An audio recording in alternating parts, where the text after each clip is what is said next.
Thank you, Stacy, and thanks, Crystal and Denise, for all of your support. Most behind the scenes, but I'm grateful for our collaboration. And I want to thank all of you for attending today and taking time to spend your time here. It's a rainy day here in Pine City, so it's actually not a bad day to be indoors. I want to just start first just by acknowledging the tragedy yesterday of 19 children who were killed and a couple of teachers, adults that were murdered by a young man who obviously must have been struggling a great deal in his own life. And I want to just say it is easy for me to become a bit cynical, or just begin to feel a sense of numbness around these continued tragedies and the violence that we experience here in America, and begin to feel a little bit hopeless about our own situation with gun violence and every form of violence. There was a woman, you may have recall her name, Dorothy Day. She was lived a bohemian lifestyle in the 1920s, and then became a Catholic and an activist, an anarchist, seeking for changes in structures and in our society's systems.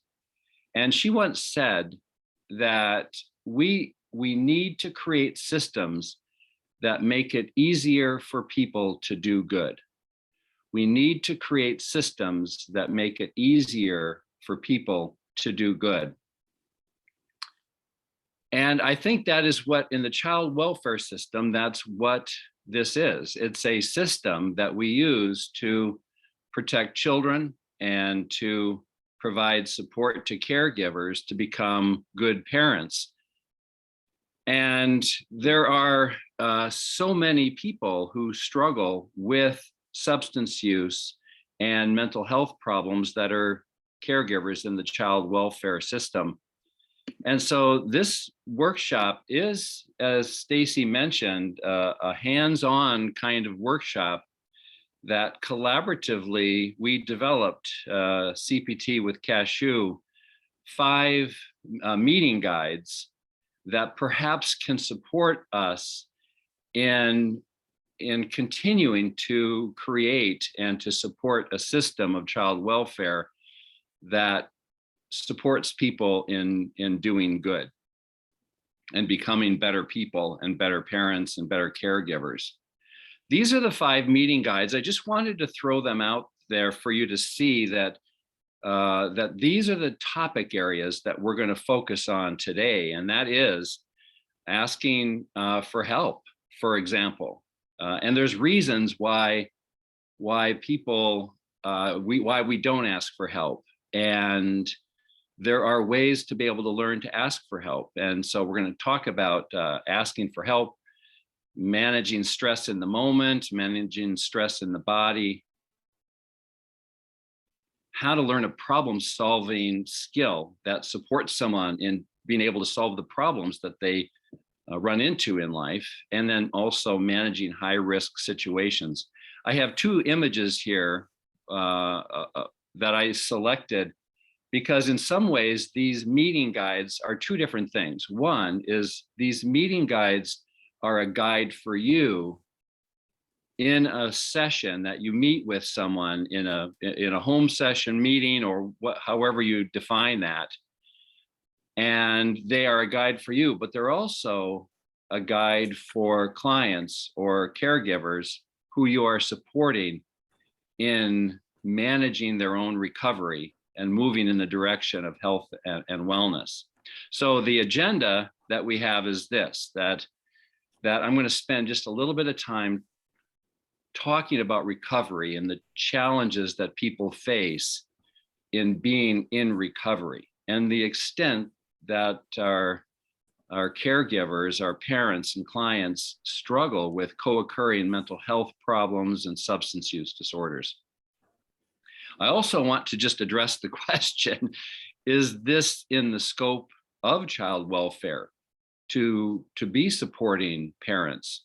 And just to have that as a question out there. And then how do we even have time to do this? And then we're going to do a couple polls around this to get your perspectives on these two challenges. And then finally, we'll be covering, or maybe not finally, hopefully the bulk of this workshop will be on these 5 meeting guides and what is the purpose of them, developing a caregiver rationale for why they would want to learn a particular skill, when to use a meeting guide, and then how to use them. So that's the agenda that we'll have. And again, as Stacy said, feel free to interrupt. I will tend to pause a little bit, various moments, to ask a question, to make a comment, or you can put it in the Q&A or the chat, and I will try to address those as we go along. So first, I just want to say a little bit about recovery from co-occurring mental illness and substance use disorders. It is extremely difficult for people to be in recovery, particularly for people that have started using substances at an early age and have become significantly addicted to some kind of opioid or other addictive substance. And it's very rocky, as this image indicates. Recovery happens over time, and likely over the 6 months that you're working with somebody. As you know, we're not going to see complete recovery likely during that period of time. And so this is a very, very challenging process. It also, recovery rarely occurs just in one's own network, in one's own self. It requires quite a significant support system for someone to be in. And many times people are, their support network or their social network are people who are family and friends who may be using, or perhaps it's a group of friends that are using. And the shift and change in that support system takes quite a bit of time and intention. And then finally, recovery requires developing certain skills to cope with. Many people are using substances to cope with their anxiety or their histories of trauma. And these healthy coping skills are required in recovery. I want to play a video by Dr. Gabor Mate. You may have heard him, author of a book, In the Realm of Hungry Ghosts, and many others. And he helps to really get that sense about what are the challenges we're facing in recovery. And so I just want to play this short video.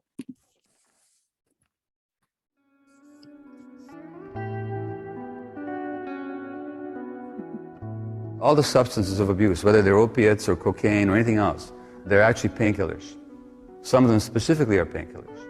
But physical pain and emotional pain, the suffering is experienced in the same part of the brain. So when people suffer emotional rejection, the same part of the brain will light up as if you stuck them with a knife. The Eckhart Tolle says very nicely that addictions begin with pain and end with pain. So that all the addictions are attempts to soothe the pain. So when I work with addictions, the first question is always not why the addiction, but why the pain. And what you find is emotional loss or trauma. In the case of the severe addicts, as in the downtown East Side here, they were every single one of them traumatized. There's no women walking the streets here who had not been sexually abused, not even by accident. But you know, whether it's a sex addiction or internet or relationship or shopping or work addiction, these are all attempts to get away from distress.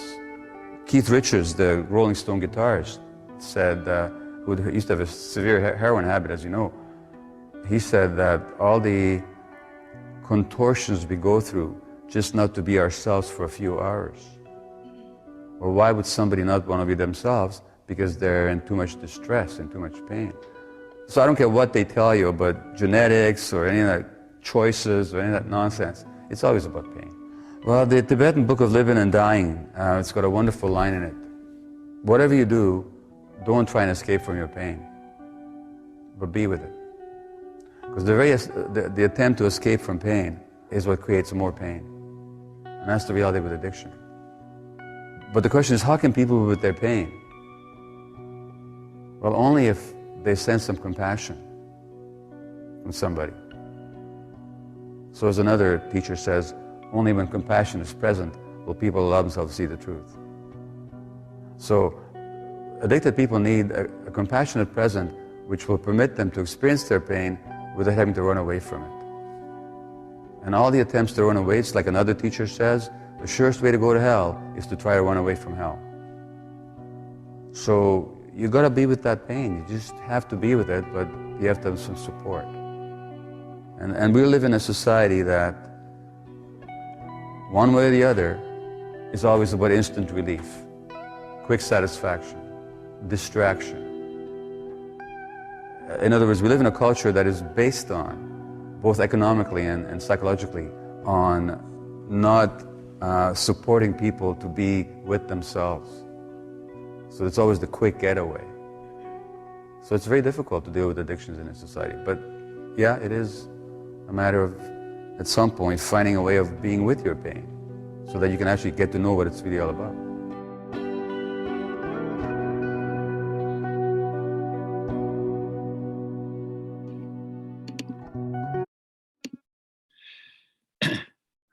Now, the support network that people have that Gabor Mate is talking about is that there's treatment, there's therapy, there's varieties of support networks. And the two questions I want to pose here is, what is the role of child welfare workers? And I just want to read this job description just to be able to, I found on the internet because I was curious, how do they typically describe the job description? And I'm just going to read this. It says, the main responsibility of a child welfare social worker is to protect children from situations of abuse, neglect, and other forms of maltreatment. Child welfare social workers focus on ensuring the social, physical, psychological, and emotional well-being of their clients. They do this by making home visits to investigate allegations of abuse or neglect, providing assessments to determine whether a parent or guardian is fit to provide care, evaluating whether a child should be temporarily or permanently removed from his living situation, and placing children with foster care or adoptive families. In addition, child welfare social workers must complete extensive documentation, maintain case files, and perform other types of administrative tasks. I'm sure I am educating the choir on this, but I wanted to set the context for the question of, first of all, is this in the scope of child welfare? And before I do a poll about this, I just want to say that these meeting guides are not meant to be therapy. I mean, when we think about therapy, it's opening up a traumatic history or exploring the past and the patterns that have been established in one's past, reconstructing some aspect of someone's personality functioning, addressing long-standing issues with parents or years of growing up, or treatment. This is not what that is. This is about some kind of support and psychoeducation and skill building is what this is really all about. But let's just do a poll. And this question here is, supporting caregiver recovery is, what do you think? Completely in the scope of child welfare? And you can select a variety of answers in this as well. It's in the scope, not in the scope, it's part of my work if the caregiver invites my support, and it would be if I had more time to be able to do it. So I'm just curious what your perspective is on the role of what these meeting guides or supporting caregivers in their recovery. So there's a lot coming in here. This is great. I'll just give it another 15 seconds or so. I'm just jotting down the responses so that I can remember what it is that you all are saying here. Okay, I think we've got a pretty good idea from what everyone has said. So we can go ahead and share the results here. So here's where all of you are coming in. 75% or so are saying it's completely in the scope of child welfare. Only a few of you think that it's not in the scope of child welfare, or a couple of you. And what you're saying is close to half of you are saying that it's part of my work, but the caregiver has to invite my support in, which I highly support and will comment on in another slide. And for some of you, it's a matter of how do I even find the time to do it?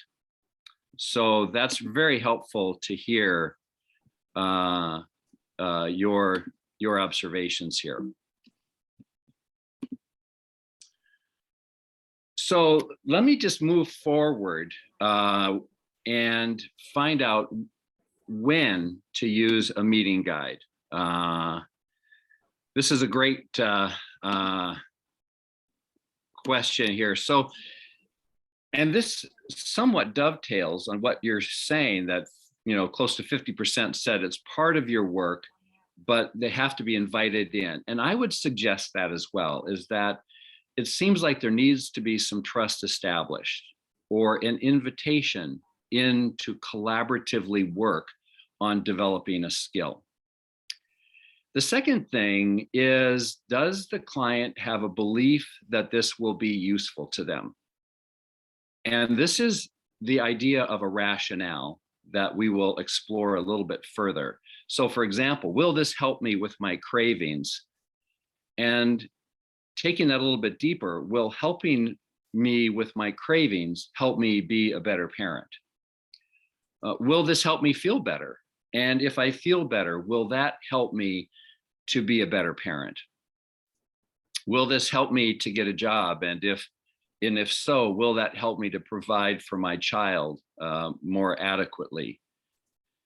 And therefore, this is the rationale that we need to evoke, because it's not always obvious about how learning a new skill might translate into how this is going to be personally relevant and helpful to the caregiver, to the client. And then thirdly is to consider the stage of recovery. And I have a slide, and there's a lot on this slide, I realize, but this is perhaps something that you have not seen before, or perhaps you have. This is a little bit different than the stages of change that Prochaska and Di Clemente developed in the 80s and 90s, and has become a very helpful understanding of where a client is at a particular time. But as you can see across the top here, there are 5 stages of recovery. This one here, way over on the left-hand side, is called that. This is when a person is overwhelmed by the disabling power of the illness. Generally speaking, this someone may be in a psychiatric hospital, in an IRTS program, in treatment, or in some setting, because they are so overwhelmed by the disabling power of the illness that they are having a very difficult time functioning. And we might be using medications at that point to support them. By the way, it's in the yellow zone, the yellow area, is when I would suggest that the meeting guides might be most relevant and helpful. The second stage of recovery is once that biology has been addressed and somebody is able to function, we're looking more at the emotional impact or the psychological impact of the mental health problem or the substance use.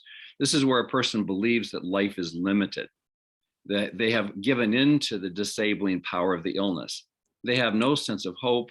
They are overwhelmed by it, in the sense that they don't feel that they can even change or address their opiate addiction. And at this point, this is really building a sense of hope and possibility with a person. And there might be some skills associated with that. But again, this might be more in the therapy realm. But when a person has reached that stage of recovery, when they believe change is possible, when they are questioning the disabling power of the illness, we can begin to identify some small steps that someone can take. And a meeting guide or one of these 5 topic areas might be useful to introduce, although this is an early stage of recovery in terms of being recovery in the sense of being able to be willing and open to learning a skill. But when somebody reaches that commitment to change, when they are challenging the disabling power of the illness, this is our opportunity to identify their strengths and needs and resources and beginning to support them in identifying them and feeling the power of those strengths that they have. And then when someone moves to this final 5th stage of recovery, where they're taking action, they are moving beyond the disabling power of the illness, we are supporting them in using their strengths, their skills, accessing resources, and building self-efficacy, which is that sense of mastery that they can take charge of and be the one that is able to manage their own recovery, their own mental health and substance use. And so to be considering the stage of recovery that someone is in. This is just a comment on rationales associated with meeting guides, and this is more specific to the specific meeting guides. In other words, the meeting guide on asking for help, we need to support our client in developing that sense of how will asking for help me pay my rent, if that is the problem. How will managing my stress in the moment or managing my stress in my body get my kids back? How will dealing with risky situations, which are situations where there's triggers to use or triggers mental health decompensation or relapse, how will this help me to stay clean? And finally, how will learning problem solving get you off my back? So, or get the judge off my back, or fulfill my obligation, or whatever that person is focused in on. And this is building a case for why it would be helpful to use one of these meeting guides in the topic area in that meeting guide. So what is the purpose of meeting guides? Well, I've got this little book here, 2 years without alcohol, 2 important lessons learned from 2 years of sobriety. I know nothing about this, but I simply put this in here is because the idea here is that this is practical information. And again, not about therapy. It's about learning a tool, skills with some information that can be helpful. And embedded in these meeting guides are someone's recovery story. And we might have a variety of recovery stories that might help somebody to build that sense of social network of not being alone. So oftentimes a person in recovery feels all alone in their recovery. And so this is a chance to provide practical information that is grounded in other people's recovery stories. It's about skill development, increasing self-efficacy, or that sense of mastery. And we know that this sense of mastery is highly associated with making changes. If someone that doesn't believe that they can make the change, or they're answering the question, is the juice worth the squeeze of me doing the work? This is very, very helpful in helping to build self-efficacy. And that is done by simply taking small steps. I can imagine that the short time you have with your clients, if a person can begin to take small steps, or even if it's continuing small steps that they are currently taking and you supporting that, in many ways, that can be quite a success. Okay, I want to do another poll here. And this is, what percent of your clients who might be interested in the benefits of meeting guide topics? 10%, 25%, 50%, 75%, or almost all of them? Where would you say that these might be something that might be of interest to your clients? Because if they're not interested in it, then your role is not to get somebody to be in recovery. I like this forced sense of you forcing them into recovery.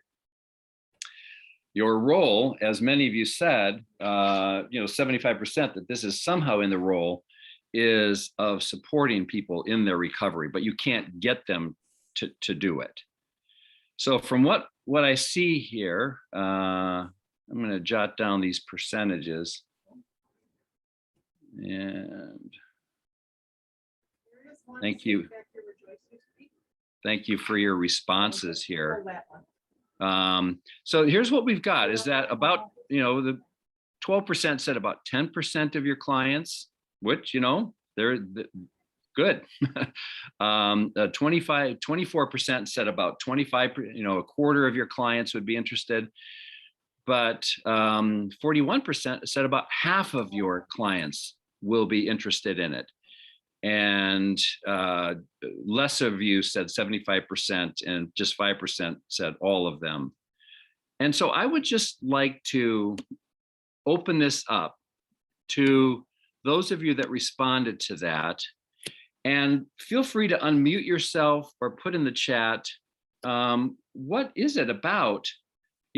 Just talk about that interest in these meeting guides. What makes you say that, close to half would be interested in it? And provide a little bit of context for us on this would be very, very helpful. Anybody willing to speak to why or what kind of interest someone might have in this and why?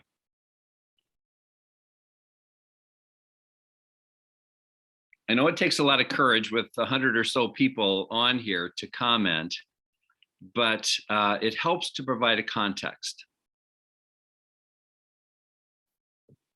Sure. Charles, can you say that again? I'm just curious because almost half of you, 41%, said that about half of your clients would be interested in this. What would make them interested in this?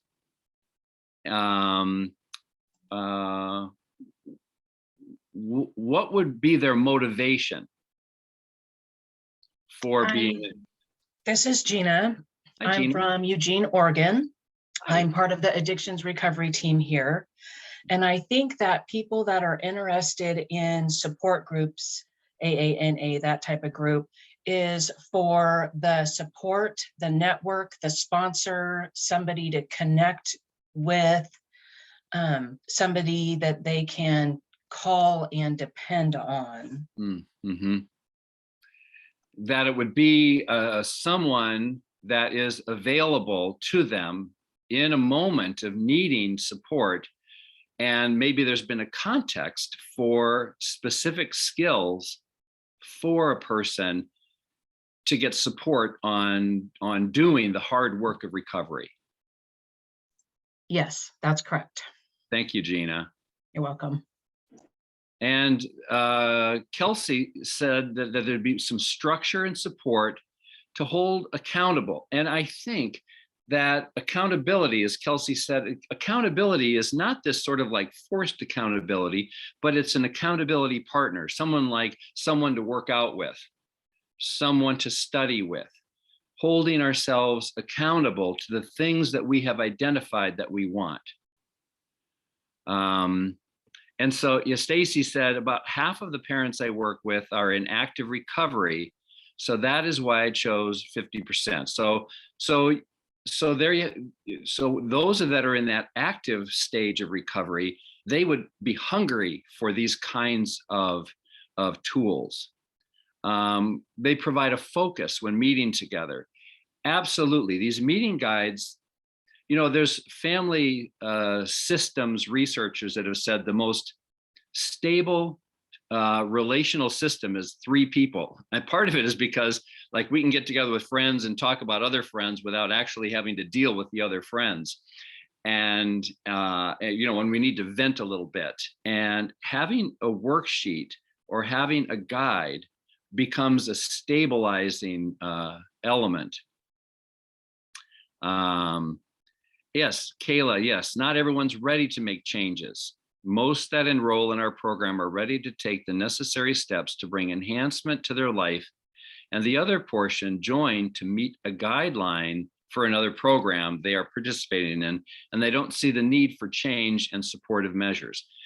And that's why I wanted to bring in the stages of recovery as well as stages of change into knowing when to use these meeting guides. Katie says, yes, they want support and often don't want to start with the big step of inpatient treatment. Yeah, it's a micro step towards getting some kind of help. Linda says, I was working in an ER and see people who are suicidal and ready to quit using, but wanting something to help right away. A lot of the inpatient substance programs are full when people are ready for the change. So that's similar to what Katie was saying. Yeah, Monica, a little bit like Weight Watchers, that accountability. So I'm glad to hear that many of you can see that this might be very helpful, and that clients, many, would be interested in this. So that provides a nice context for why it's important for a rationale for you to be able to learn some of these. So I'm going to move ahead, and the rest of the time is going to be, I'm going to first of all talk about how to use the meeting guides, and then I'm going to talk through this first one called managing high risk situations. And I'm simply going to talk through how to use this to introduce you to one of these meeting guides. All of the meeting guides follow the same structure, and so they are similar in that way. So I'm going to go through high risk situations and just talk about them. And then I'm going to have a little bit of time for comments and questions, and then we're going to take a brief break. And then when we come back, I'm going to model how to use one of the meeting guides around asking for help. And then the time we have left, I will just go through the other meeting guides just to give you a sense about what's in them. So I'll be looking for a volunteer when we get to the one about asking for help to that I can role play with and model how to go through one of these. So how to use the meeting guides? Well, first of all, some of this is just like no-brainer type stuff, but determine if this topic would be useful.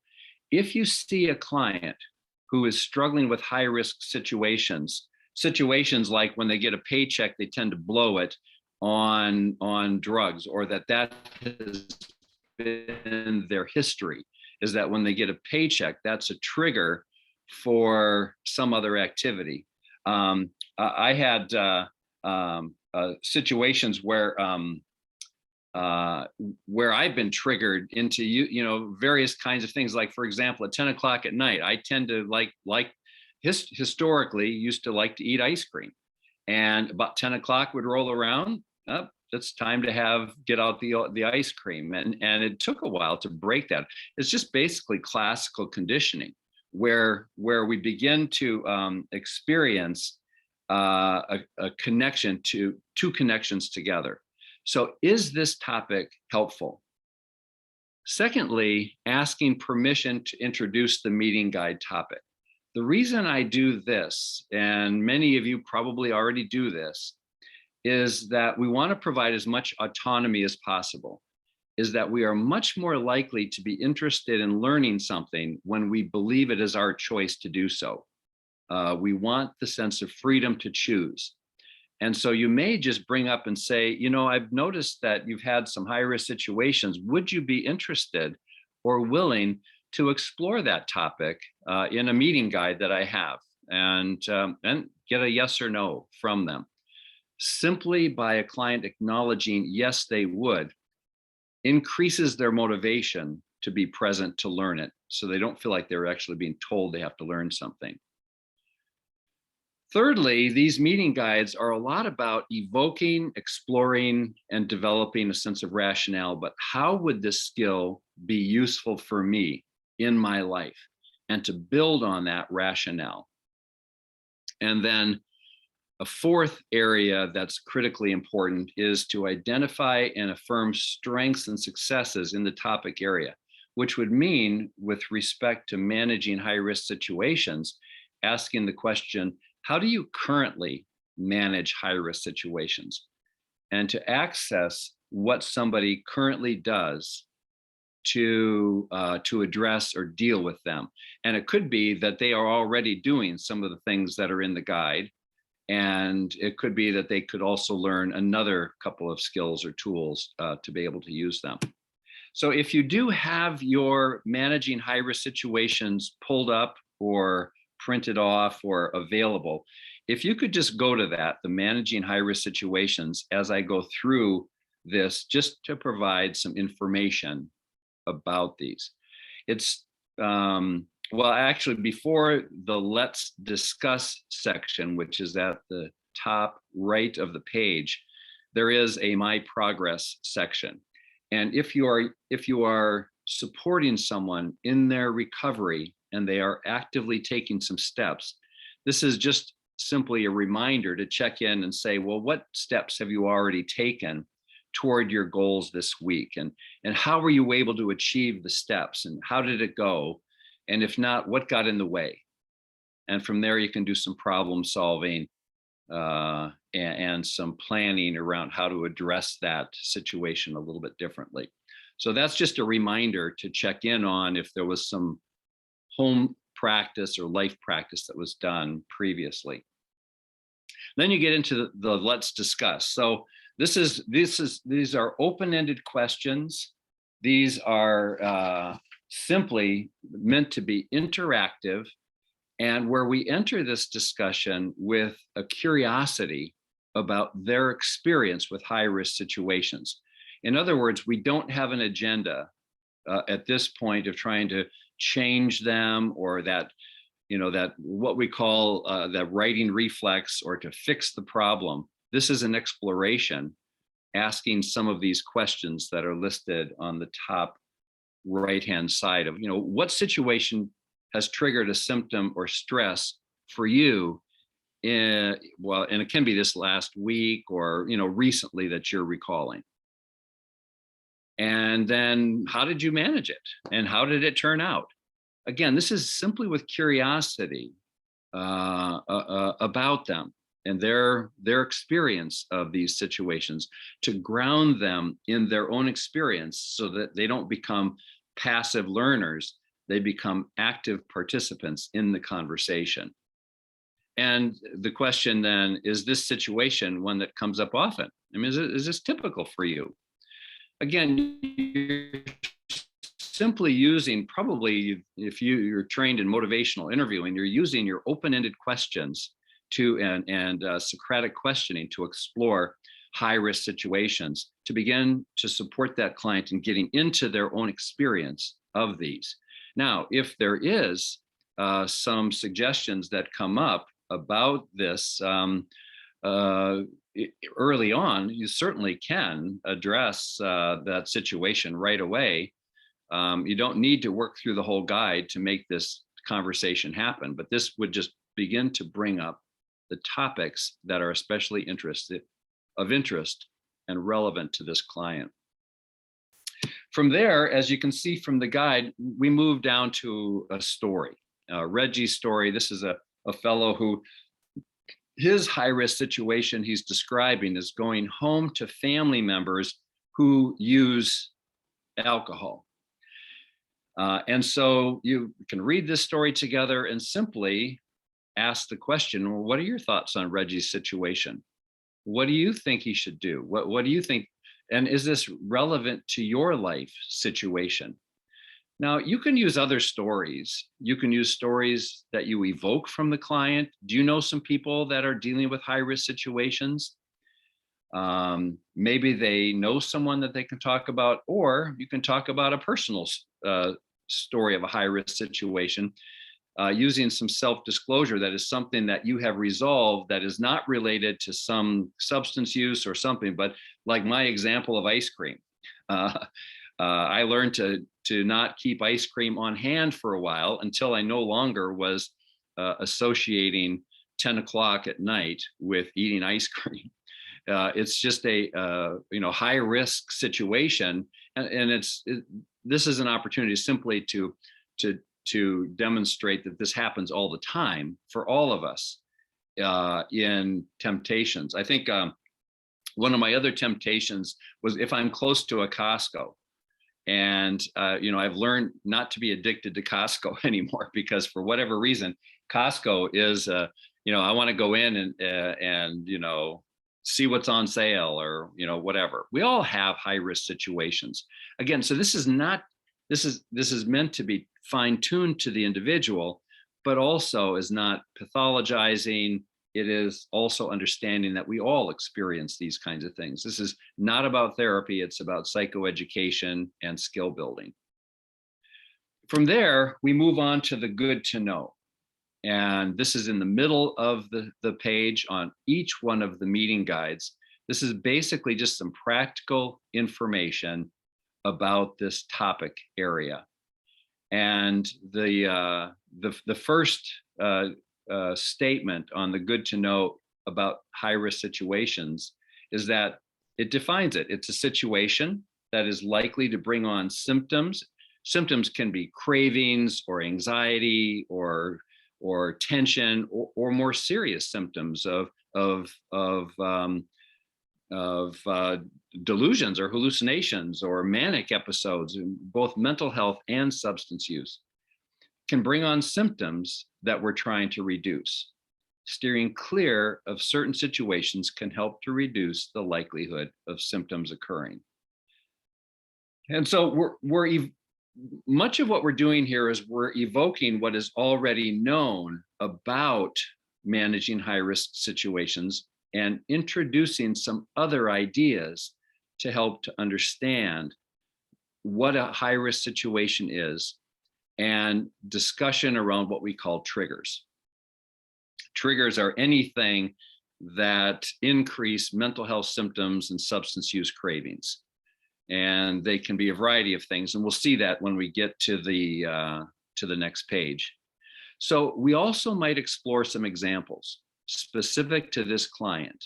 What are some of the triggers you experience, and begin to evoke that. And depending upon how far along a person is recovery, they may already know all of this, and it simply is a conversation that you have with them about what they already know. For some people, it might be new to them, as was mentioned by some of you in the chat, that for some people they need treatment, but they can't get into treatment because they're full, or they don't have the time, or there's other reasons. And so you can take this to whatever is your level of comfort with exploring these high-risk situations. From there, we move on to my experiences. And this is where the worksheet comes in. And it starts on the first page of the handout that explores a little bit around, what Reggie's experience was with his family and what was triggering for him, and what he began to want to do with respect to that situation. So this is where we can look at this worksheet and explore real life examples, possibly looking at the strategies to manage, and then would you like to try it? And so you can see on the handout on the second page examples of high risk situations. Not having anything to do, for example, could be an example of a high risk situation. And there's a little checkbox that a client or caregiver can identify. These are some high-risk situations that I relate to.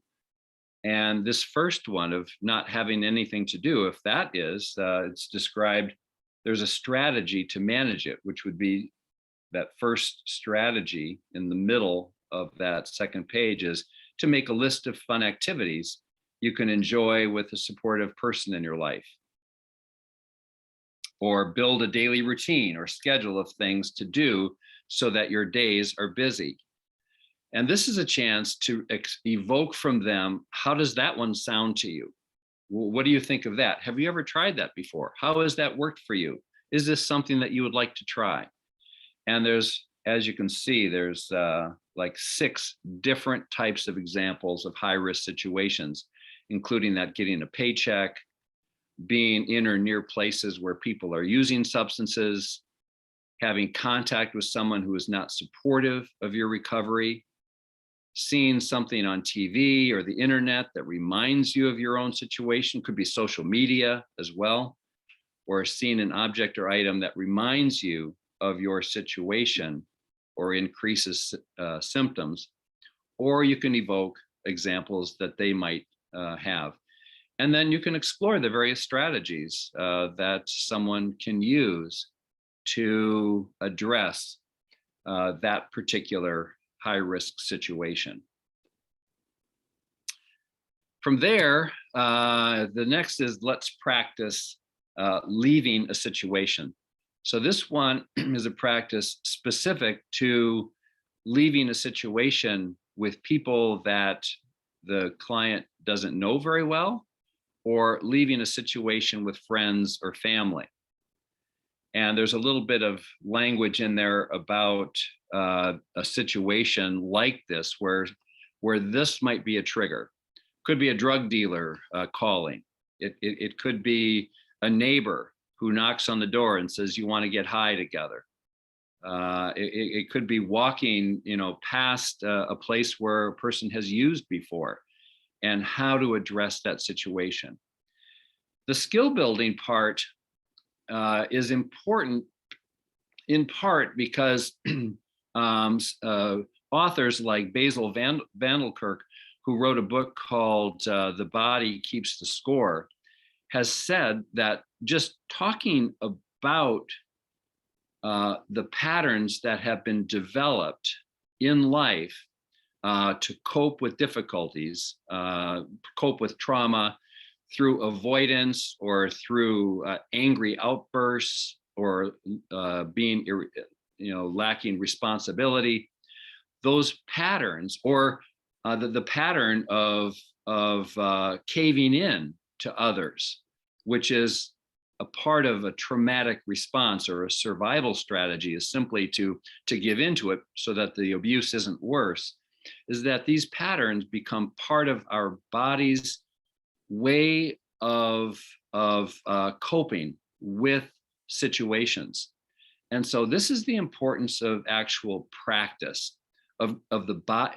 What Basil Vanderkolk says is that it's important for the body to go through the motions in order to build a new pattern.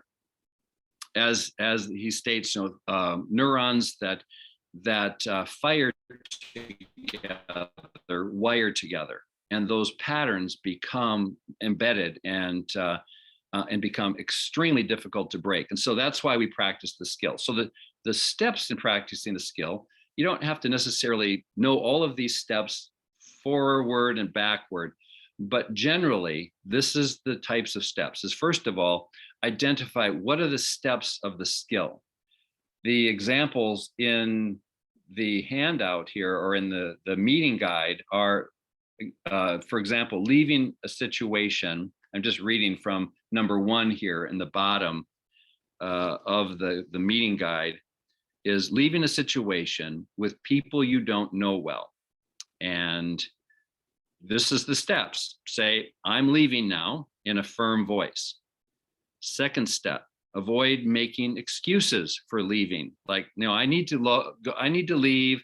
I need to go pick up my kids, or, lying about it, making up a story, which isn't necessarily a bad strategy.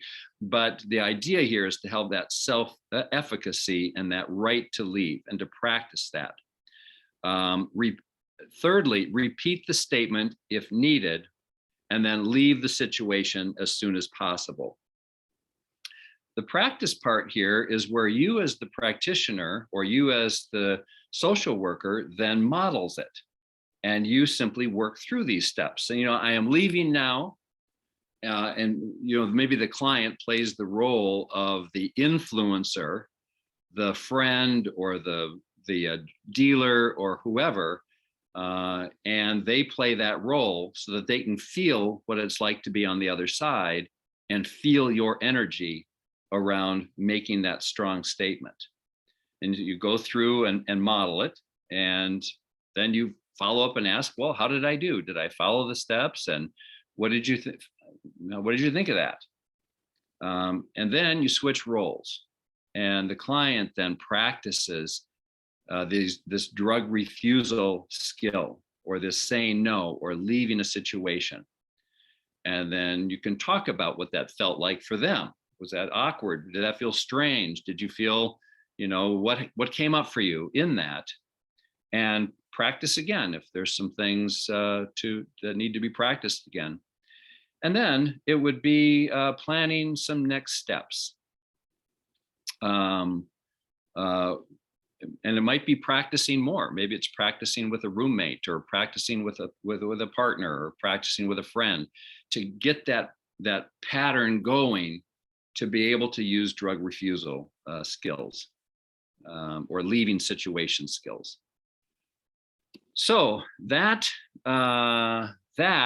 is the walking through the meeting guide. And I would just like to see if there are questions or comments that you have. Gina in here says, when I worked as a teen A&D counselor, one of the assignments was to list 100 activities they could do instead of using. All of these skills are very, very helpful, and they're meant to be psychoeducational and skill building. Any comments or questions that anyone has, either in the chat or Q&A, or just go ahead and unmute yourself and ask. Maybe some stories about how you already used something like this would be very helpful.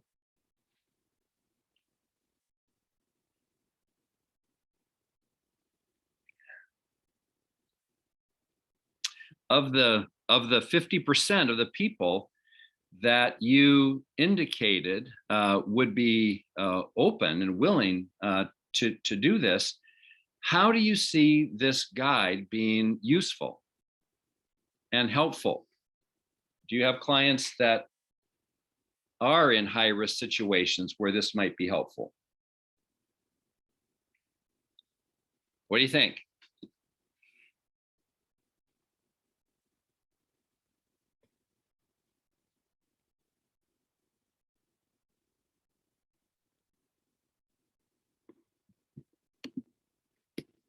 Katie says it would make it a lot easier to initiate a conversation and be able to keep it focused. And Katie, is that because of the meeting guide, the specific guide that would be used, instead of just talking about high-risk situations without a guide? Is that what you're referring to? Yeah. And again, it's helpful to have something that where you can say, well, I don't know, this was put together by a bunch of people at the University of Minnesota that they say is helpful. You don't even have to take ownership to the information. It's not like you trying to get them to do something.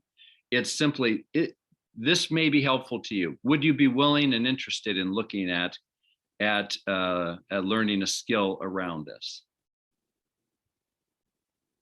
Thanks, Katie, for that observation and comment.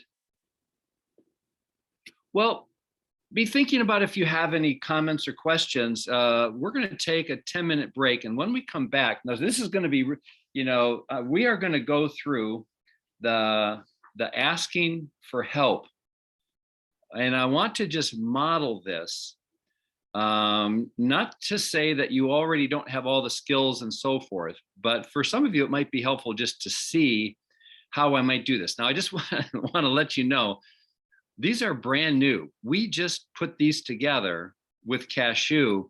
And so it's not like I've had a chance to use them. Some of this is from some material we use in our enhanced illness management and recovery model for supporting people with mental illness and substance use disorders. But I've actually never modeled one of these. So I'm kind of risking myself and taking a risk, like, I don't know how I'll do on this. So if anybody else would be willing to risk just being the client in this, then I get to kind of practice a little bit in front of all of you good folks. So let's take a 10-minute break and come back at 11:10, and I will model to you asking for help. By the way, I'm asking for help. So I'll see you back here at 11:10, at least Minnesota time.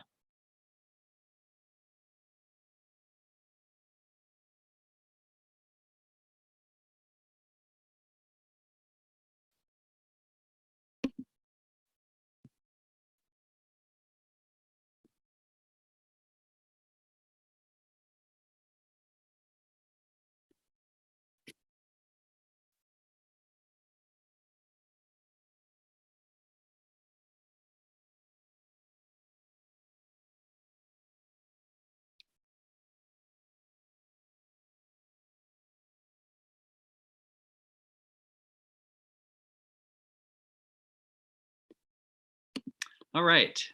Well, welcome back. I'm going to share one screen before I ask for help and someone to either do a real play, which just means it's the topic of asking for help, or a role play where you have a client that you're working with that you would like to play. Either way, we can work our way through it.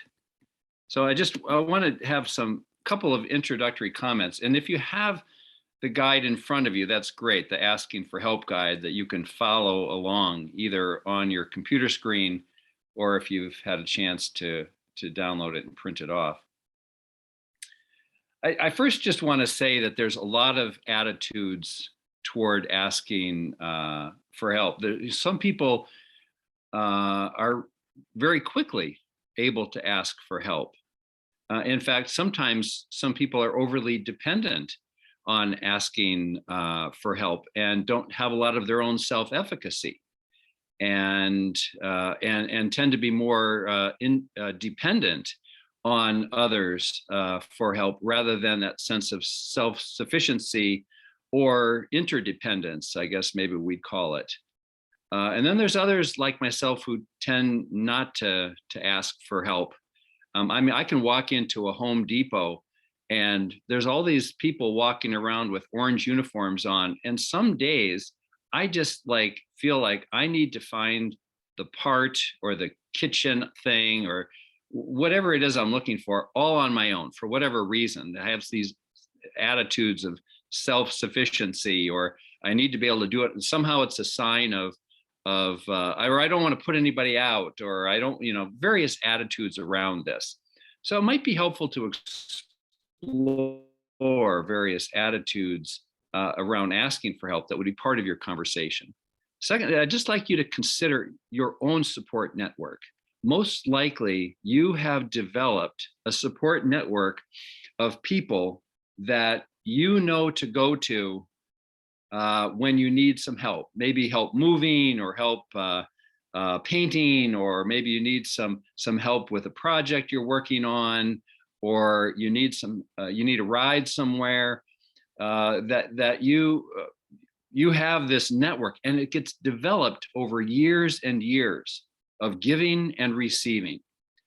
And that's the ideal situation, where this interdependence, where we're giving and receiving with a support network.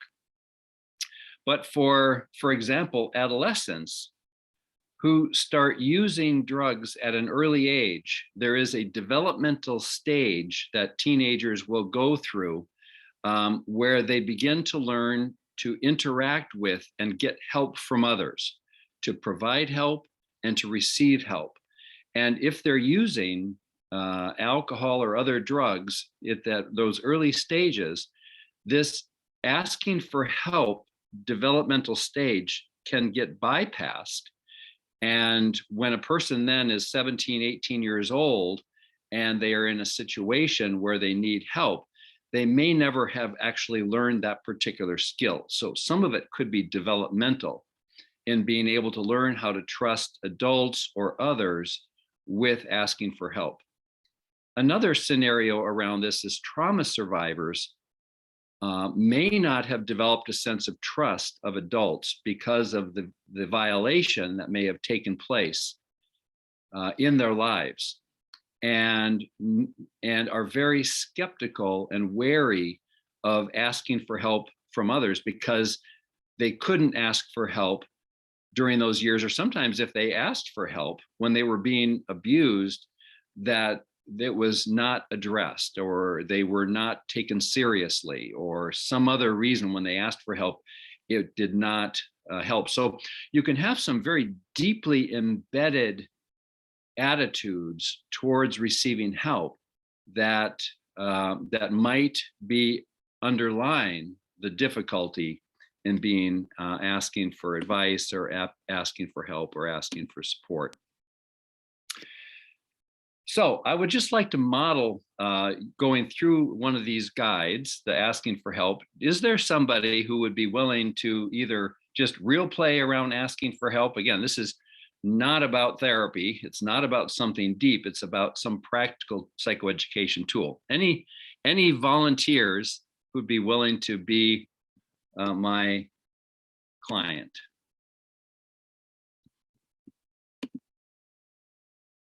I'm just scrolling through all the names here. So good to have you all on this call.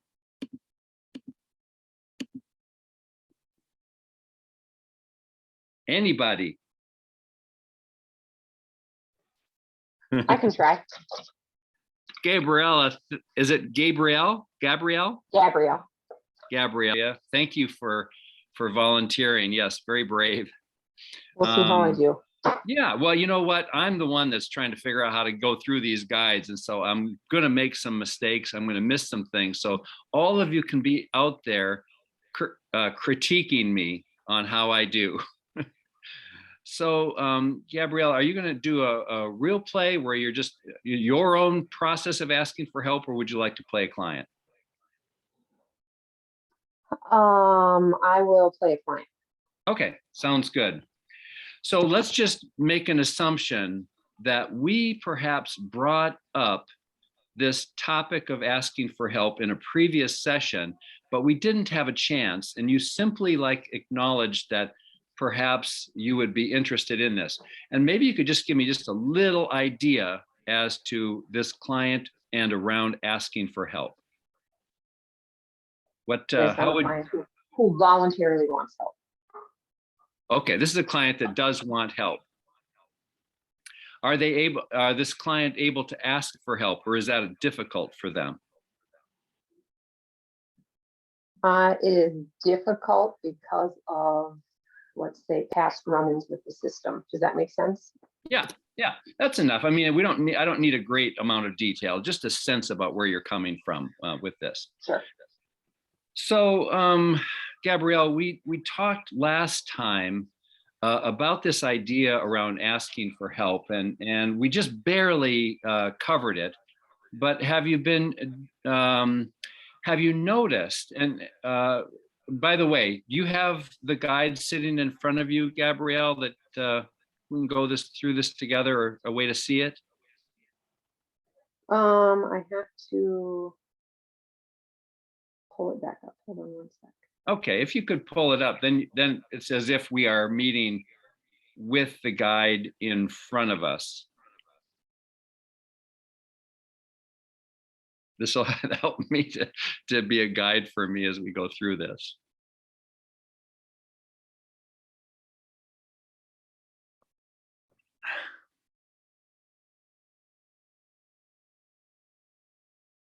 So while you're doing this, I am mostly going to be sticking to the script here because that's what I want to model.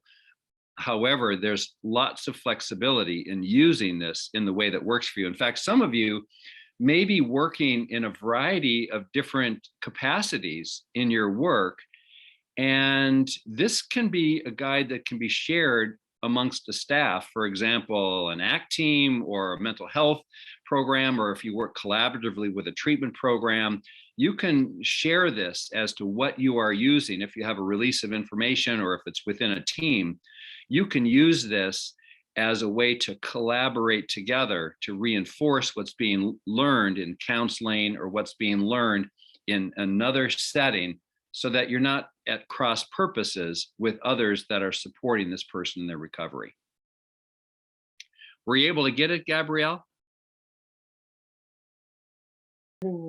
Tell you what, Gabrielle, I have in my PowerPoint, I have the information. So let me just go through it right here, okay? Oh, I found it from her chat, but is it just the 2-page one? Yeah, just the asking for help. Okay. You got it? Got it in front of me. I'm ready to go.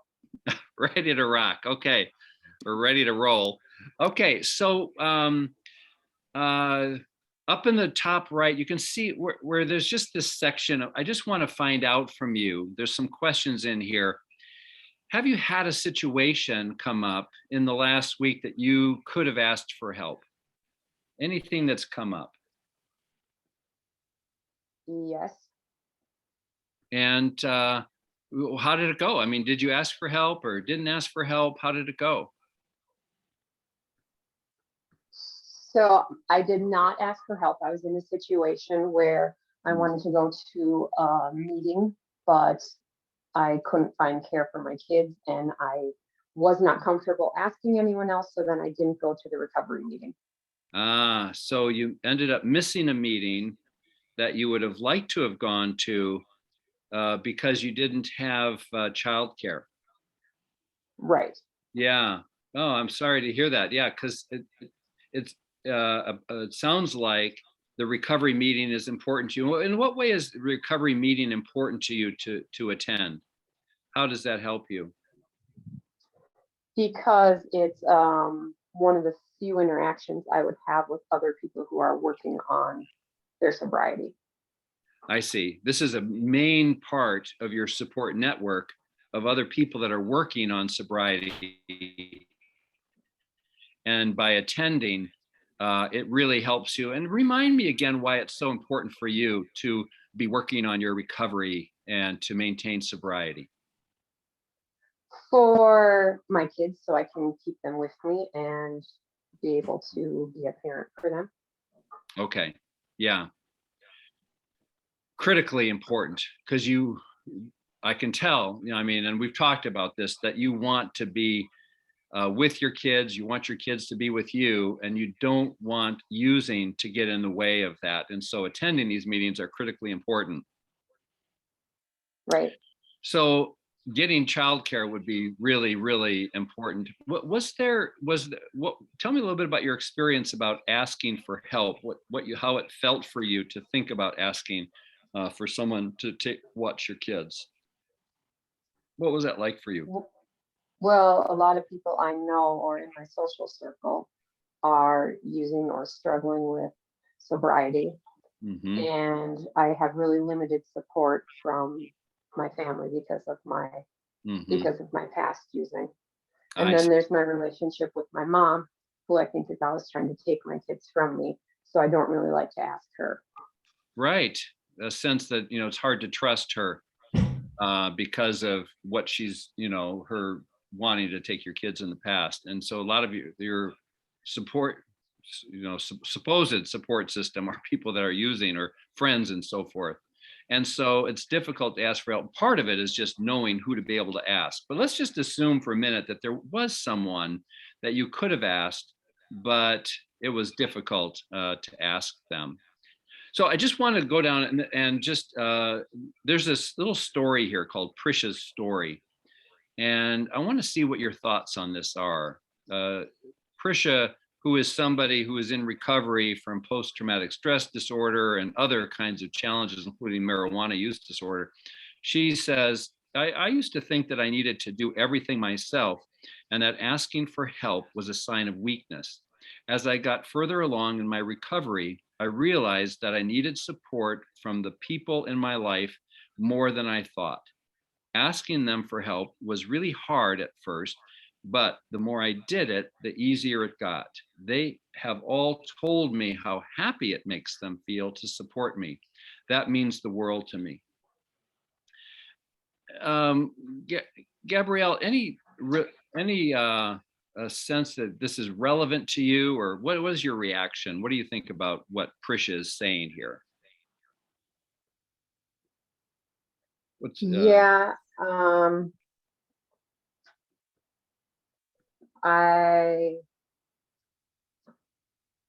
I would need more positive people that I could ask, mhm. or sober people. Yes, you're one of the things that you're working on is broadening your recovery support network so that you have more people to ask and to be able to provide for it. You know, that giving and receiving in a recovery setting with people, and part of it is that you're doing that by going to the recovery meetings, and at the same time they're at the recovery meeting, so they can't be there to watch your kids. And so perhaps we can talk about some creative solutions around what to do. And maybe we'll save that for the end. So let me just go on to this middle section. It's called Good to Know. There's a couple of things in here that I think are more reinforcing of what you already know. And this first statement is the importance of having relationships, because we are by nature relational animals and we need the support of others in order to get through various situations. And I get the sense that you know this already. This is not new to you. You're Yeah, recognizing the importance of that support. And at the same time, asking for help can be difficult for many reasons. That's maybe part of the challenge. Have you ever faced that where you feel like you want to ask someone for help, but you're kind of hesitant to do so? Have you felt yourself in that situation? yeah. A lot of my friends or people that I talk to are overwhelmed with their own work and their own kids, and kind Mhm. of doing the same juggle that I am. Yes. And so asking for their help without offering something in return might put additional burden on them and not ease any of their burden. And so, I mean, just one thing to just put in our minds there is that perhaps there's a way to ask for help that is more collaborative and both offers something, but also, asks for something. But I don't know, that might be something that we can talk about. But let's move on down. I think you get a really good, have a good idea that it's important to be able to ask for help. You're working on finding more people to get help. But let's just move on to this bottom part around your experience and practice and getting some help. On the second page of the handout, do you have access to that second page? Yep. Okay. Here's a number of typical kinds of situations where it might be helpful to ask for help. You know, the going shopping, deciding how to solve a problem, accessing some services, managing high stress, coping with a symptom, filling out an application, and being involved in some kind of physical activity, or dealing with your kids on some level somehow. When you look at these, are any of these areas where it would be good for you to get some help? Or is there some others? You had mentioned transportation as well, but any of these that are listed here would be helpful for you? Well, a lot of them I have. I mean, if I can get to my therapist and my kids' therapist and workers, I have a lot of professional help with some of these things. It would be more so when services aren't a part of my life. who I can Ah, get more help from on these things. And like you said, getting to my therapy appointments then, and getting my kids to where they need to go. yeah. And part of that is to make some plan about how to do that in the future when some of the services might be going away. Yeah. Okay.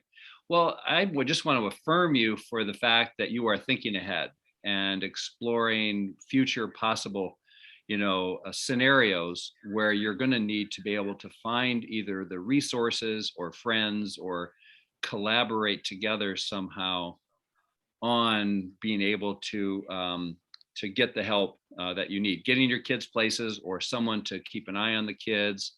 By the way, remind me how old your kids are. 3 and 5. 3 and 5, yeah. So they're at an age where they need a lot of help, and they're getting places, nothing that they can do on their own or anything. As you look at these examples or other examples of where you can ask for help, what is one that specifically really stands out, whether that's a part of this list or not, that would be important for you to be able to ask for help or to get some kind of help? What would be the biggest one? Probably mostly, I mean, kind of between managing stress and staying organized, or keeping the routine with my kids and being able to maintain my sobriety and Mhm. handle the appointments and scheduling and kind of stuff like that all rolled into one. Okay. Handling the schedule, being organized to maintain sobriety. Those are some areas where if you needed any help, it would be in those areas especially. Yeah. And what would you say is who currently, what do you currently do around that to get support? Talk with my workers kind of, and I mean, they help me keep track of appointments and Uh-huh. remind me to do some of that. Okay. And they're really helpful. What do they do that's particularly helpful for you? I mean, they can provide some transportation, but call me and, remind me, like, don't forget your therapy appointment next week. And Uh-huh. Hmm. don't forget that your son has, he has this appointment scheduled for either, the doctor or the therapist, or assessments and things like that. Yes. And so I have an idea right off the bat that I just wonder if you would be open to hearing about this. Yeah. Okay. Is possibly the thought I had is beginning to talk with the workers about how to organize your own schedule, to have reminders or ways of you to organize yourself so that you can, when the services go away, and services are not meant to be there forever, generally speaking, not always, but Mhm. oftentimes they do go away, is to begin to have a conversation asking for help around how to have reminders to organize your own schedule and your own time. What are your thoughts on that? Yeah, that would be nice for me to be able to do it on my own if I can keep track of it. Yeah, yeah. I can see where learning that skill and tool of organizing and remembering and all the planning and all the things that you have to do in your recovery. And given that right now you don't have as much social support from friends and family that you would really like, would be beneficial. And so until those get into place, but also just your ability to do it on your own. Yeah. Yeah.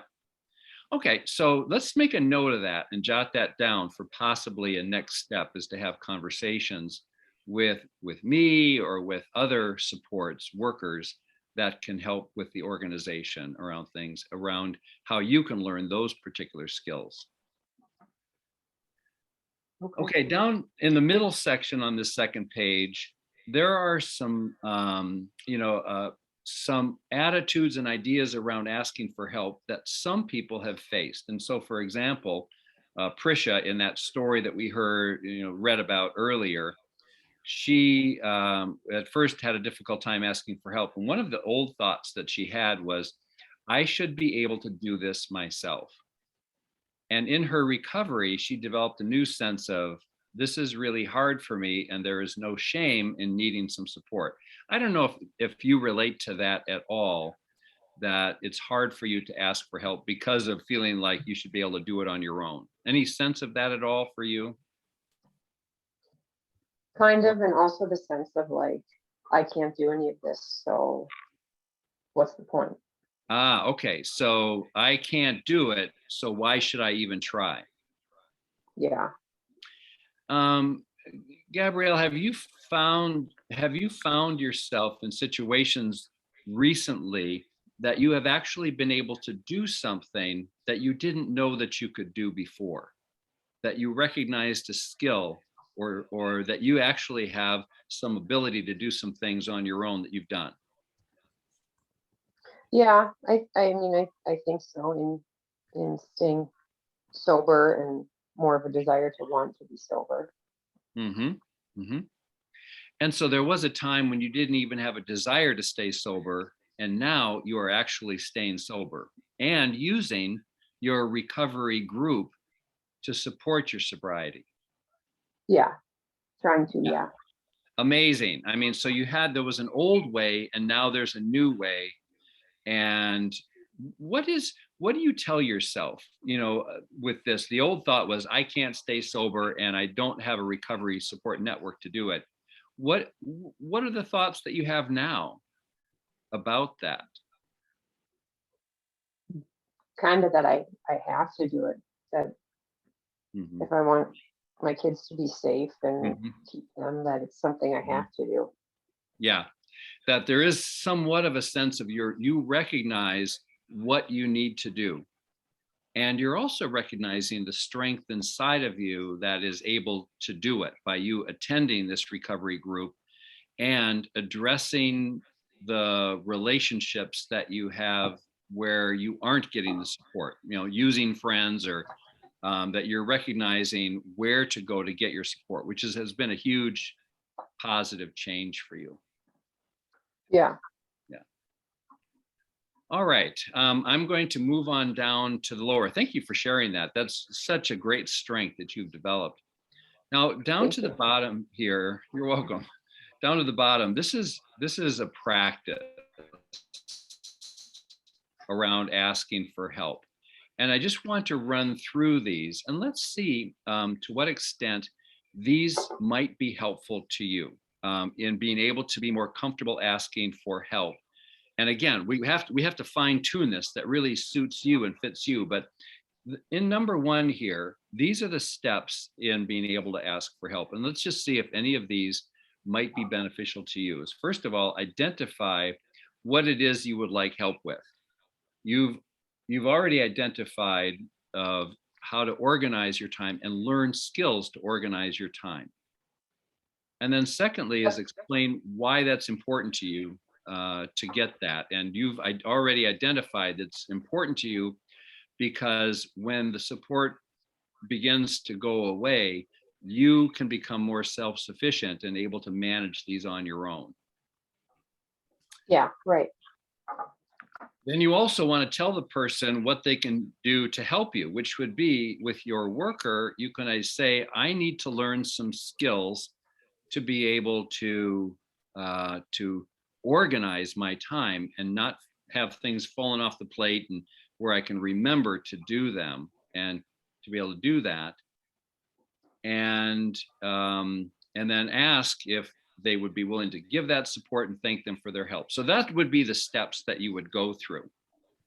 Do those, do you resonate with those or get a sense that this is maybe what would be helpful to do with the workers around asking for help around organizing and learning the skill of organizing? Yeah, I think so. Okay, so let me just model this. You be my worker, and I'm going to be you, and just go through this. and let's try it out. So you're my worker now, no longer Gabrielle. You're I'll call you worker. Okay, worker. Hey, I would just I would like to get some help from you, if I could. Would it be? I'd like to get some help. Is that? I mean, mind sure. me. What do you think you need help with? I'm finding that I'm worried that when you go away, when you're no longer here to call me, to remind me to for an appointment for my kids or to attend the recovery meeting, that I'm not going to know how to do that myself. And I would really like to be able to do that on my own, because I want to have my 3 and 5-year-old with me. And I'm wondering if you could help me with learning that skill. Okay. What kind of ideas do you have about what would be most helpful? Okay, well, so I'm going to stop our little role play there, because that's probably where it will go, and your worker that will then take over. But that's the starting point, is just to begin, is to ask your worker for that kind of help. All right. All right. All right. So now, Gabrielle, now I'm going to be your worker and you be you, and go ahead and follow these steps, and go ahead and role play this out. Okay. I don't know how I'm going to be able to manage everything that my kids need, and that I need all of our appointments and stuff when I don't have all of you workers that help me organize it. Mm-hmm. So I'm trying to think of how I would do that in the future without everyone. Oh, I see. Yeah, you're concerned that when we go away, that you're not going to have the supports that you need. Yeah. Okay. Well, would you like some help with that? Yeah. To be able to help me like keep track of it all like you do. Okay. All right. Yeah, I can help you with that. Okay, I'm going to end and just say that you did a great job, Gabrielle, just asking me for that specific help. You identified what you needed. You asked if I could be of help with that. And as your worker, I would feel very, like, sure, I will help you with that. So let me just say you did great. Do you have any concerns about asking your worker for this kind of help? No. Okay, you feel a good enough relationship with them, and that you can go ahead and ask them for that. Yeah, I think so. And just let me ask, when would you like to start this, and who would you like to ask? Which worker would you like to ask for this kind of help with, and when do you think you might do it? Probably like my main caseworker, and I guess at our next meeting. Yeah, do you know when your next meeting is? No, usually she calls and reminds me the week of and tells me when she'll be out. Okay, so but when she calls to remind you of the appointment, then you can then practice this and ask her about this.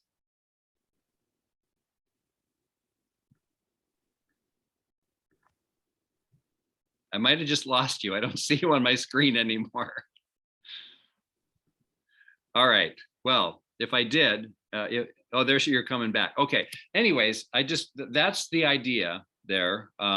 Is I just wanted to roll through this, and I just would like to open it up to observations, comments, questions. I mean, again, it's practical.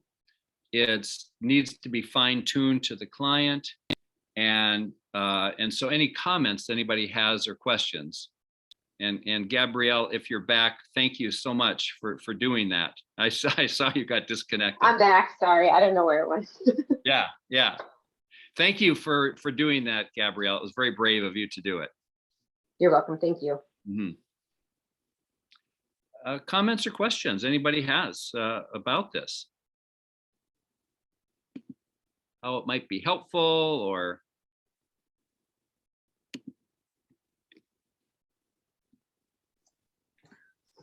So this is Gina. So it was very helpful. You two did a very good job.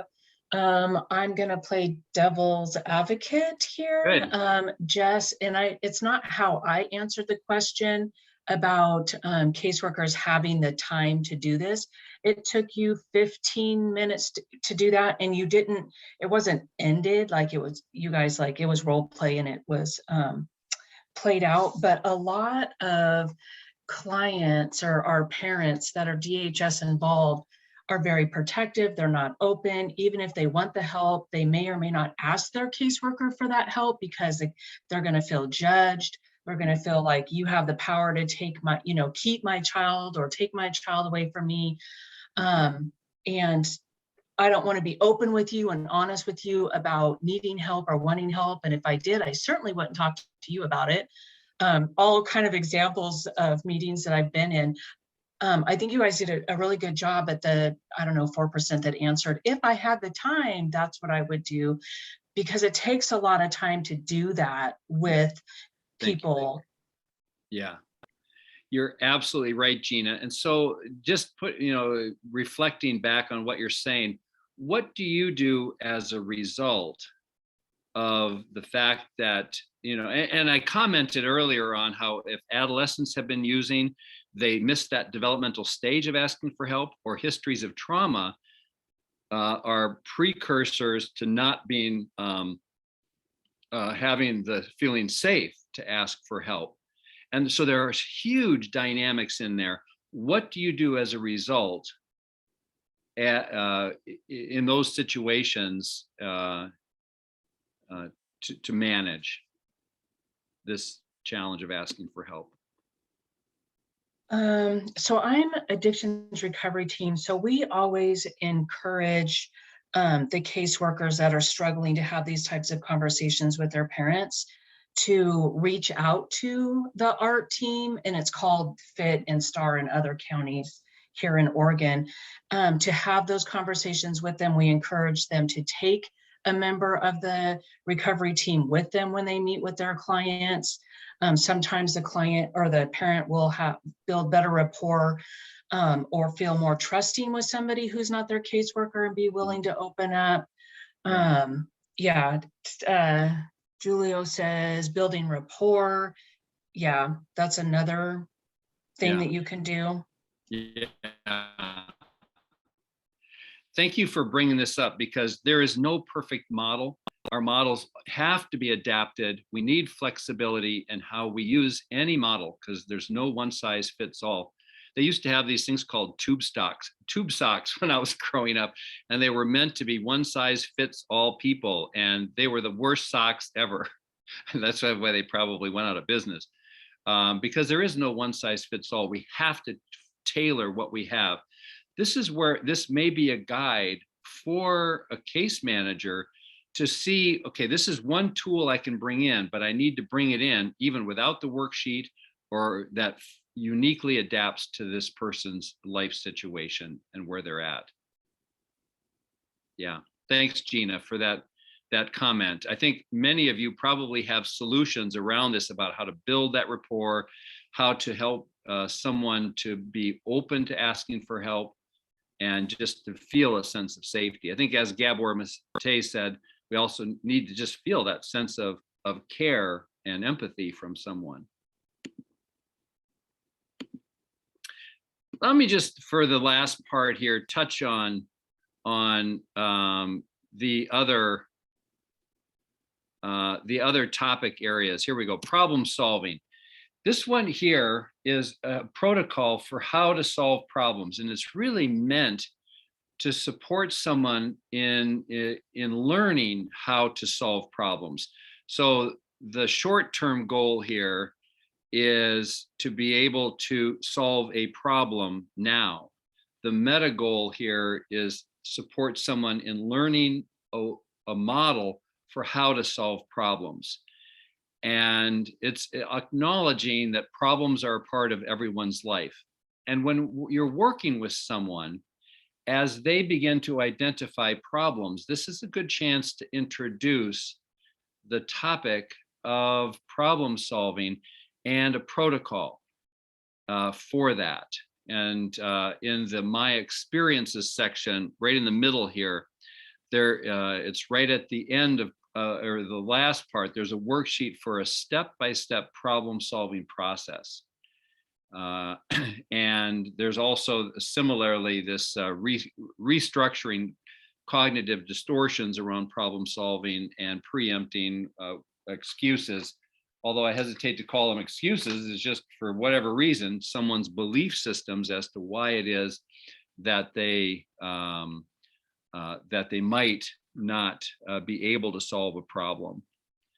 And so this is another meeting guide if you find that somebody is struggling with solving problems because of their mental health or their substance use challenges. Managing stress in the moment is another guide. This is for exploring stressful situations, particularly the daily hassles, and in the moment, how to manage a stressful situations.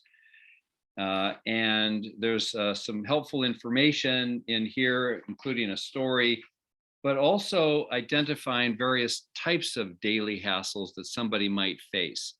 In the worksheet on the second page of this handout is a list of types of daily hassles, like, waiting in a long line, or missing the bus or train, or forgetting my purse or wallet, having an argument with a friend. All of these things that are stressful life situations that in the moment, I like to call it a safety plan, how to be able to access my own psychological well-being, my own strength inside, my own core values in the moment, to be able to manage stressful situations in the moment.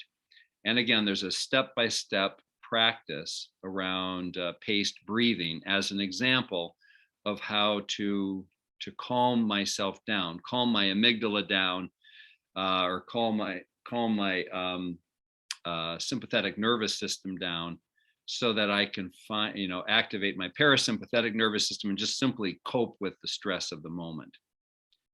And then finally is managing stress in the body. I guess we also, on the top, we call it managing stress through progressive muscle relaxation. This is another tool to be able to identify ways that I can practice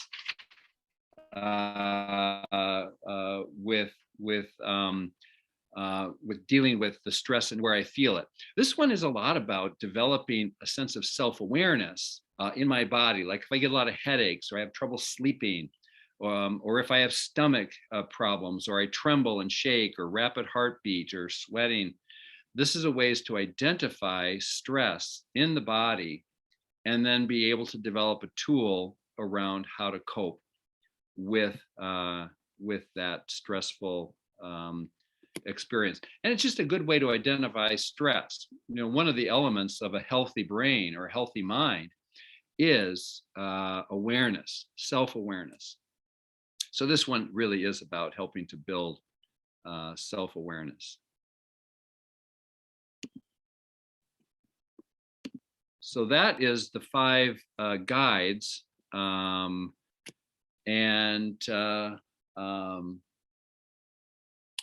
with some quick information on the last 3, but they all follow a same pattern. So I'm open to any thoughts on how this might be helpful to you. And thank you, Ruth, for sharing the wisdom of trauma. It's helpful in understanding the pain that leads to people's addictions, referencing the ACEs study of adverse childhood experiences. Any comments that you have about how this might be useful to you, how you might use these meeting guides in your work?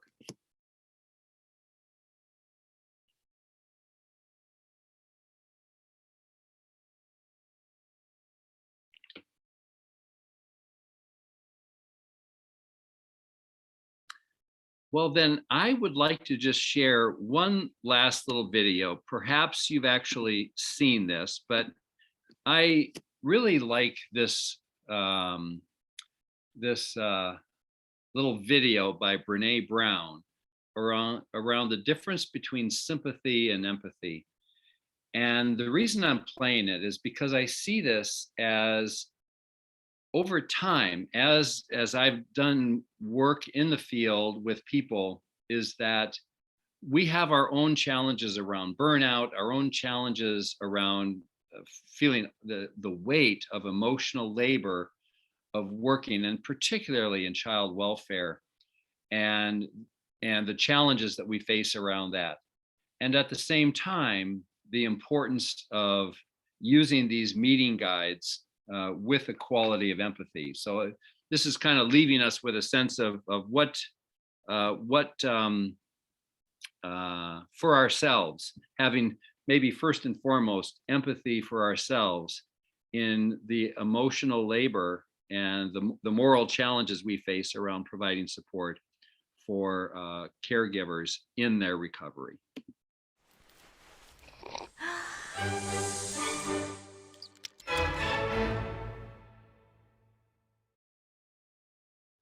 So what is empathy, and why is it very different than sympathy? Empathy fuels connection. Sympathy drives disconnection. Empathy, it's very interesting. Teresa Wiseman is a nursing scholar who studied professions, very diverse professions where empathy is relevant, and came up with 4 qualities of empathy. Perspective taking, the ability to take the perspective of another person or recognize their perspective as their truth. Staying out of judgment, not easy when you enjoy it as much as most of us do. Recognizing emotion in other people and then communicating that. Empathy is feeling with people. And to me, I always think of empathy as this kind of sacred space when someone's kind of in a deep hole and they shout out from the bottom and they say, I'm stuck, it's dark, I'm overwhelmed. And then we look and we say, hey, you can climb down. I know what it's like down here, and you're not alone. Sympathy is, ooh, it's bad, no, you want a sandwich? Empathy is a choice, and it's a vulnerable choice, because in order to connect with you, I have to connect with something in myself that knows that feeling. Rarely, if ever, does an empathic response begin with at least. Yeah. And we do it all the time. Because you know what? Someone just shared something with us that's incredibly painful, and we're trying to silver lining it. I don't think that's a verb, but I'm using it as one. We're trying to put the silver lining around it. So, I had a miscarriage. Oh, at least you know you can get pregnant. I think my marriage is falling apart. At least you have a marriage. John's getting kicked out of school. At least Sarah is an A student.